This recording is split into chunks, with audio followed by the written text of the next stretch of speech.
한국은 전쟁을 피한 민족이 아니에요. 전쟁을 예측하고 견뎌온 민족이에요.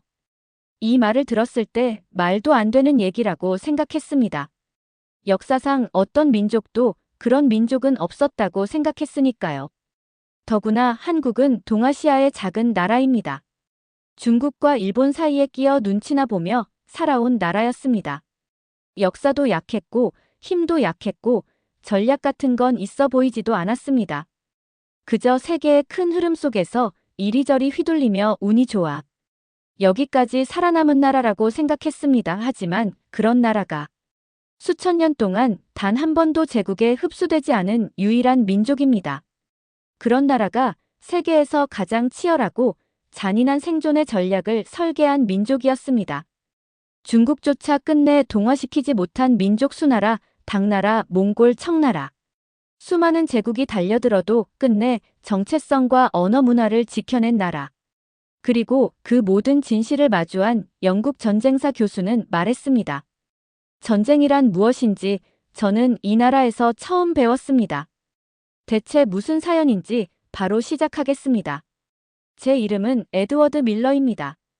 저는 영국 옥스퍼드에서 전쟁사를 30년 넘게 연구한 사람입니다. 유럽의 전쟁사 로마 제국의 군사 시스템부터 나폴레옹 시대, 중세 봉건 전쟁들부터 현대 전면전까지 모두 다뤄봤죠. 그리고 아시아도 마찬가지입니다. 한나라, 당나라, 명나라, 몽골, 청나라 그 장대한 제국의 역사 속에서 수많은 민족들이 사라져갔어요. 전쟁이란 결국 승자와 패자의 서사라 믿었고 영토와 자원, 권력의 재배분에 불과하다고 여겨왔습니다. 하지만 정말 이상하게도 단 한 민족이 그 옆에서 아직도 언어와 문화를 그대로 지키고 있더군요. 그게 바로 한국이었습니다. 솔직히 처음엔 운이 좋았겠지라고 생각했습니다. 뭐 산맥이 많아서 방어하기 좋았을 수도 있고 주변 열강들이 서로 견제하느라 한반도는 건드리기 어려웠던 걸 수도 있잖아요. 하지만 그런 식의 설명으론 도무지 이해가 되지 않았습니다. 왜냐하면 로마 제국보다 더 크고 강력했던 중국의 문화적 흡수력은 말 그대로 블랙홀이었거든요. 몽골조차 만주족조차 결국 중국화되었어요. 심지어 그들을 정복했던 이민족들이 오히려 중국식 복장을 하고 중국어를 배우고 한족 문화 속에 스스로를 녹여 버렸습니다. 그런데 한국은 고구려, 백제, 신라, 고려, 조선 왕조는 바뀌었는데 민족은 남아있더군요. 어떻게 이럴 수 있을까요? 점점 혼란스러워졌습니다. 가장 가까운 이웃나라, 가장 오랜 적대국이었던 중국과 일본의 압박 속에서도 스스로를 유지한 민족. 저는 이것이야말로 전쟁사로서 반드시 분석되어야 할 미스터리라고 느꼈습니다. 그래서 직접 한국을 찾았죠. 이유를 알고 싶었어요. 논문이나 책이 아닌 현장에서 이들의 역사적 생존 본능을 보고 싶었습니다. 중국과 일본이라는 괴물 같은 국가들 사이에서 어떻게 독립적인 정체성을 유지했는지, 왕조가 바뀌고 침략을 당하고 수도가 불타는 와중에도 민족은 살아남았고 언어는 이어졌고 문화는 지켜졌습니다. 제가 이 질문을 안고 한국에 왔을 때 안내를 맡아준 사람은 한국 서울대에서 역사학 박사과정을 마친 김지수였습니다. 자신이 한국인의 역사적 뿌리를 공부하는 게 운명이라고 말하던 그녀는 제게 처음부터 단단한 충격을 줬습니다. 에드워드 씨, 한국은 전쟁을 피한 민족이 아니에요. 전쟁을 예측하고 견뎌온 민족이에요. 그 말이 처음엔 이해되지 않았습니다. 어떻게 전쟁을 설계해온 민족이란 말이죠? 저희는 유럽에서 전쟁을 기교의 산물로 배웠습니다. 군사적 우위, 외교 동맹, 병참로 확보 같은 실용적 분석에 익숙했죠. 그런데 한국의 전쟁사는 그런 계산으로는 도저히 설명이 안 됐습니다.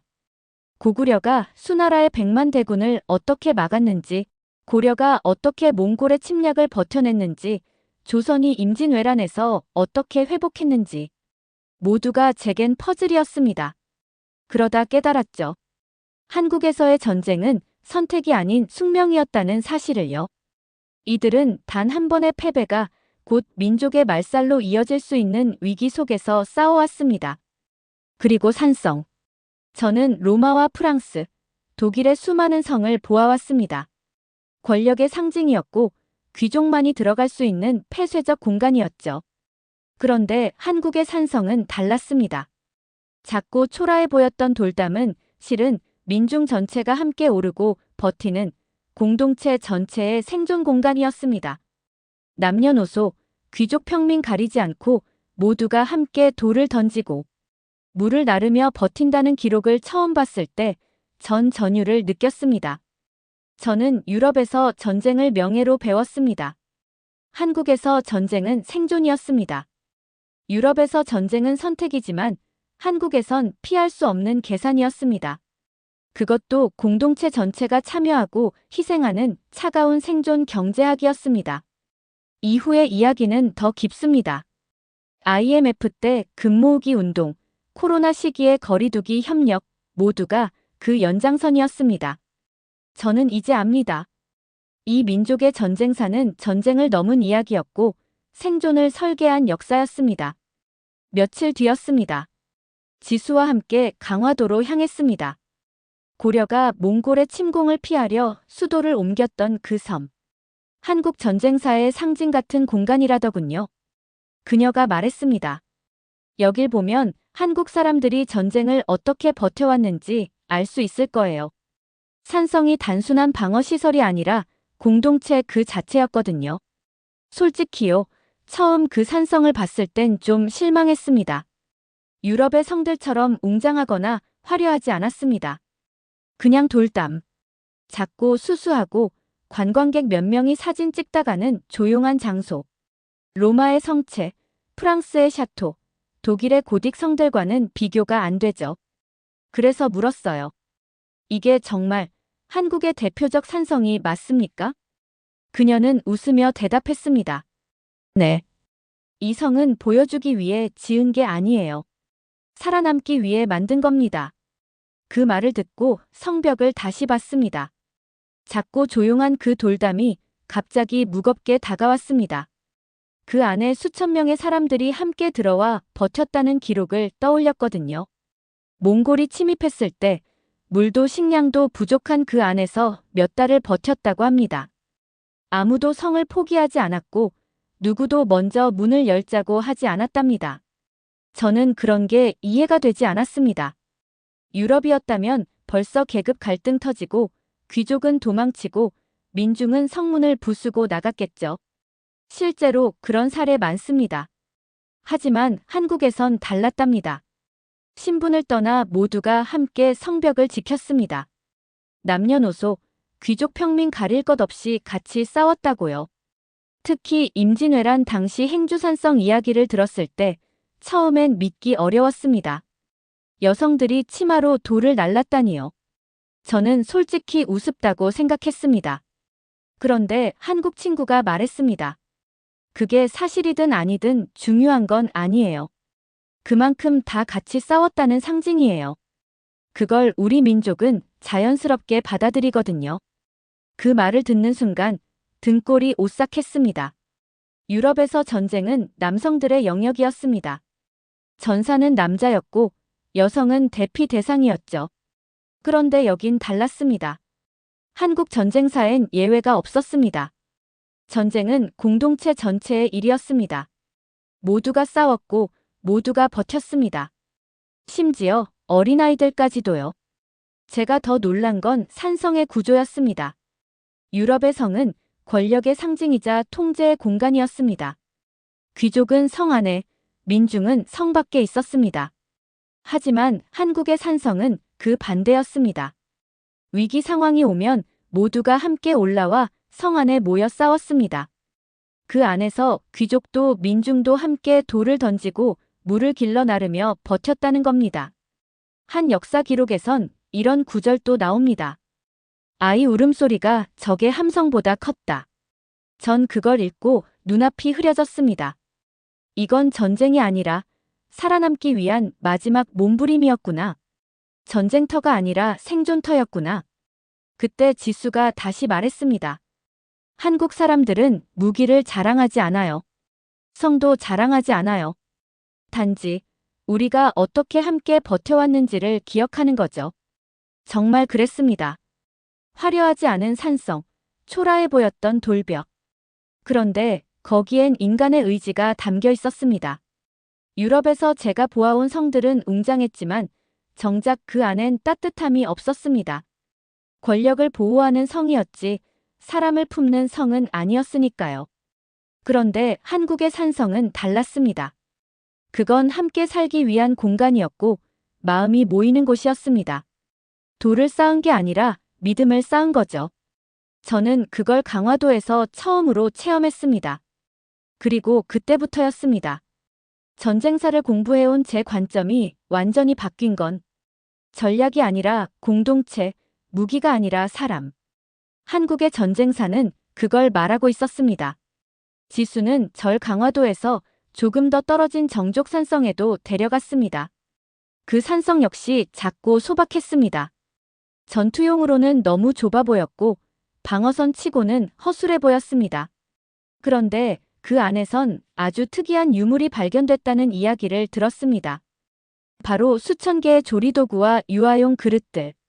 이건 군대가 아니라 민중 전체가 함께 들어가 생활하며 버텼다는 확실한 증거였죠. 그걸 본 순간 저는 확신했습니다. 아, 이 나라는 성이 아니라 사람으로 싸웠구나.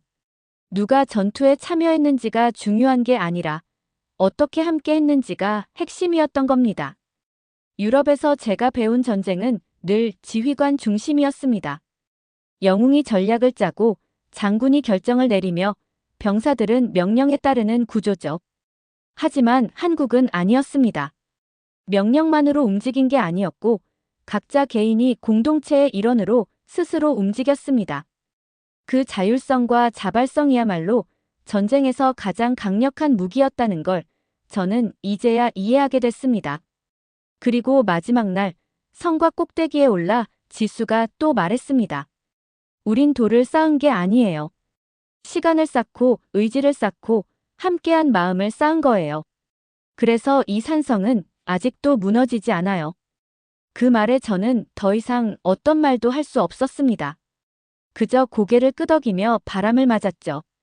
그 산성의 돌 하나하나가 사람들의 손으로 놓였다는 걸 알게 된 순간 그 벽은 그냥 구조물이 아니라 생존을 위한 기도였고 절규였고 희망이었습니다. 그리고 저는 이제 압니다. 그 마음이 한국을 만들었다는 걸요. 마지막으로 강화도에서 내려다본 바다 풍경이 잊히지 않습니다. 지수가 손가락으로 수평선을 가리키며 말했죠. 저 너머에서 수백 척의 적선이 밀려와도 이 성 안에서 사람들은 함께 버텼어요. 강하지 않아서 더 단단하게 뭉친 거예요. 그게 우리 방식이에요. 그 순간 저는 생각했습니다. 맞다고. 살아남는 건 강한 자가 아니라 끝까지 버티는 자라는 걸. 그리고 한국은 그걸 누구보다 잘 아는 민족이라는 걸요. 그 산성은 단순한 구조물이 아니었습니다. 그건 마음의 성벽이었고 함께 살아남기 위한 마지막 희망이었습니다. 강화도에서 돌아온 뒤 저는 며칠을 멍하니 보냈습니다. 머릿속이 복잡했습니다. 그동안 제가 알고 있던 전쟁 이론이 죄다 흔들리고 있었거든요. 산성에서 봤던 사람들, 그들의 단결, 그 고요한 돌벽 안에 숨쉬던 절박한 생존의 본능. 그걸 잊을 수가 없었습니다. 그런데 거기서 끝이 아니었습니다. 한국의 전쟁은 감정이 아니라 철저한 계산이라는 걸 알게 된 순간 제 안에 무언가가 완전히 무너졌습니다. 지수가 저를 불러 또 다른 기록을 보여주었습니다. 고구려의 살수대첩, 고려의 귀주대첩, 조선의 임진왜란. 거기엔 공통점이 하나 있었어요. 전투가 끝난 뒤 적이 물러나는 걸 지켜보는 게 아니라 끝까지 추격해서 전멸시킨다는 것. 솔직히 충격이었습니다. 유럽에선 전투가 끝나면 신사의 룰이 있었거든요. 물러나는 적을 공격하지 않는 것. 그게 전쟁의 품격이라 여겼습니다. 워털루 전투를 생각해 보세요. 나폴레옹은 패했지만 프랑스는 멸망하지 않았습니다. 유럽의 전쟁은 지면 다음 기회를 노리는 구조였어요. 하지만 한국은 달랐습니다. 한 번의 패배가 곧 민족 소멸로 이어질 수 있는 환경. 그런 곳에선 룰도 품격도 사치였습니다. 돌아가는 적은 다시 옵니다. 그래서 끝까지 따라가야 했어요. 지수의 말이었습니다. 전 이해할 수 없었습니다.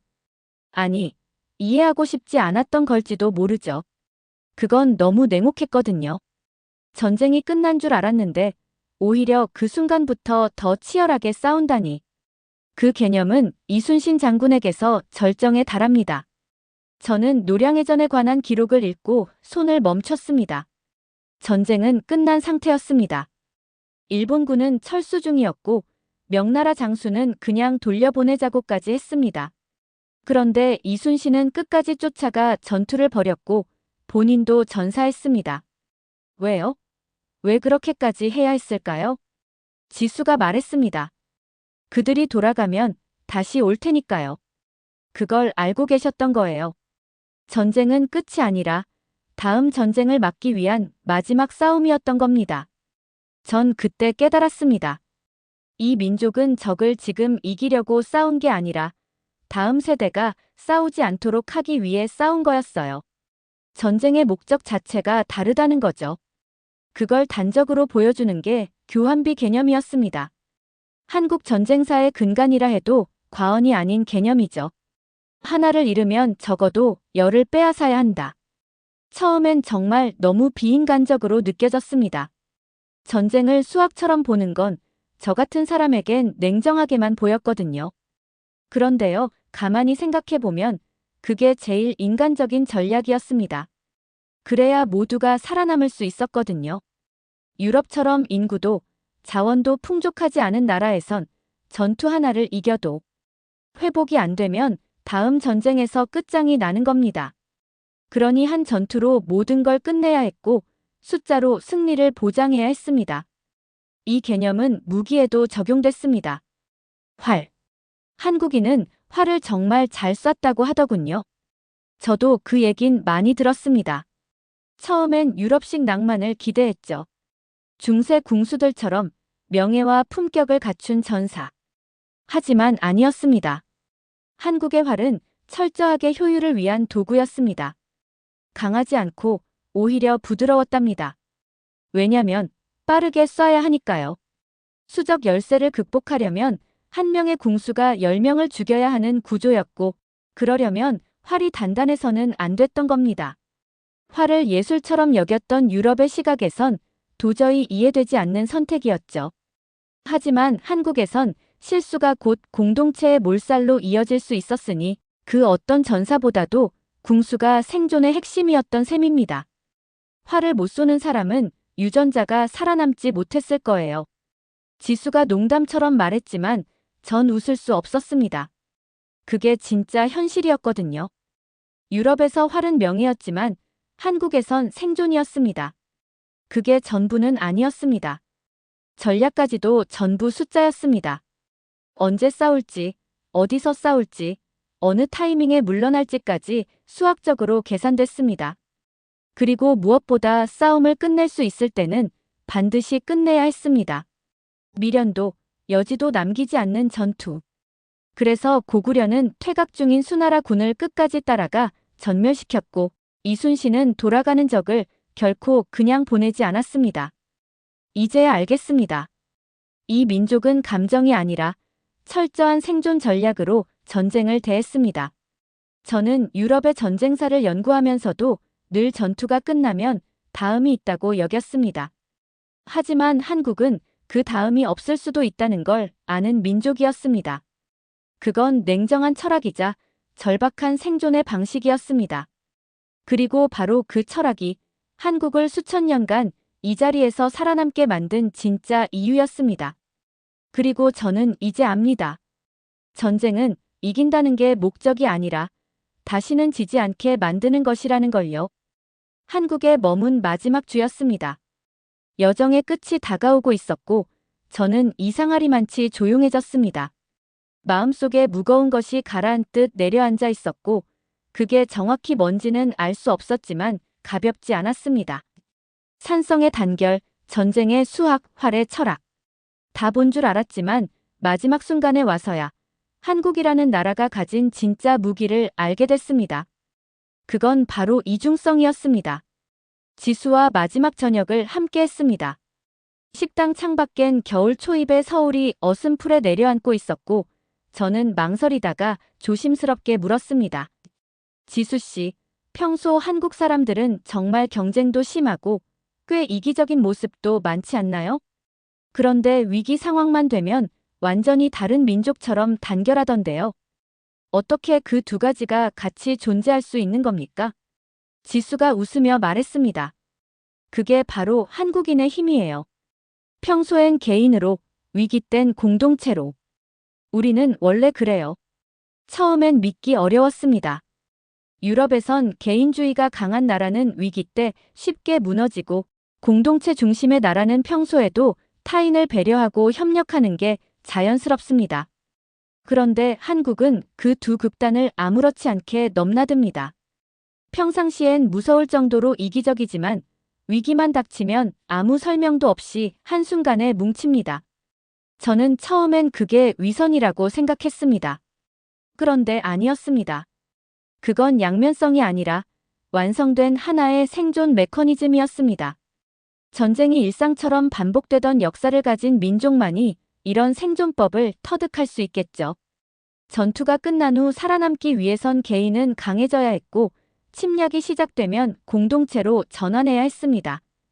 그것이 한국이 선택한 방식이었습니다. IMF 외환위기 이야기를 들었을 때 그 말이 이해됐습니다. 국가는 부도 직전이었고 실업자는 넘쳐났습니다. 그런데 놀라운 장면이 벌어졌습니다. 수백만 명이 자발적으로 금을 모아 헌납했죠. 반지, 목걸이, 돌반지까지. 유럽이라면 상상도 못할 일입니다. 아마 정부를 욕했을 겁니다. 재산은 더 감췄겠죠. 그게 우리 방식이에요. 위기일 땐 자동으로 민족 모드가 켜져요. 교육받은 적 없어도 다 알아요. 살아남으려면 그렇게 해야 하니까요. 지수의 그 말은 단순한 설명이 아니라 하나의 역사적 통찰이었습니다. 그 방식은 단지 경제위기 때만 적용된 게 아닙니다. 코로나19 팬데믹에서도 똑같이 반복됐습니다. 모든 게 혼란스러웠던 시기, 한국은 놀라울 정도로 질서를 유지했습니다. 자발적으로 마스크를 쓰고 거리두기를 지키고 정부 지침을 따랐습니다. 그건 강제가 아니라 학습된 생존 반응이었습니다. 그날 밤 호텔방에 돌아와 창밖을 봤습니다. 서울의 밤은 반짝거렸습니다. 수천 개의 불빛이 강처럼 흐르고 거리는 여전히 바쁘게 움직이고 있었어요. 겉으론 평화였지만 그 밑바닥엔 전쟁의 기억이, 침략의 두려움이, 그리고 수천 년간 이어져 온 생존의 DNA가 또렷하게 느껴졌습니다. 한국은 전쟁에서 이긴 민족이 아닙니다. 전쟁에서 살아남은 민족입니다. 전쟁을 피한 것도 운이 좋았던 것도 아닙니다. 철저히 계산했고 무자비하게 버텼으며 때론 냉정할 만큼 전략적이었습니다. 하지만 동시에 서로를 포기하지 않았습니다. 산성 위에서 함께 돌을 던졌고 치마로 돌을 날랐고 활을 쏘며 끝까지 버텼습니다. 이중성은 이기심과 공동체 사이를 오가는 게 아니라 위기 대응의 방식이었습니다. 그래서 저는 더 이상 이 민족을 설명할 수 없게 됐습니다. 강자도 아니고 약자도 아닌 정의하기 어려운 민족. 하지만 하나는 확실했습니다. 이 민족은 살아남는 법을 알고 있었습니다. 강화도의 산성, 활의 구조, 교환비의 철학, 그리고 서울의 불빛. 이 모든 것들이 한 점으로 이어졌습니다. 이제 저는 압니다. 이 민족은 모순적인 게 아니라 너무나 정교하게 완성된 존재라는 걸요. 그리고 전쟁사라는 이름 아래 숫자와 전술만 들여다보던 제 과거가 부끄러웠습니다. 로마로 돌아가면 이 경험을 책으로 쓸 겁니다. 제가 몰랐던 전쟁의 또 다른 얼굴, 제가 연구하지 못했던 생존의 철학. 한국은 그걸 제게 가르쳐 줬습니다. 한국의 전쟁사는 강자의 역사가 아니었습니다. 끝까지 버텨온 약자의 정교한 몸부림이었습니다. 그리고 그들은 오늘도 여전히 살아남고 있었습니다. 제가 존경하지 않을 수 없는 이유가 바로 거기에 있었습니다.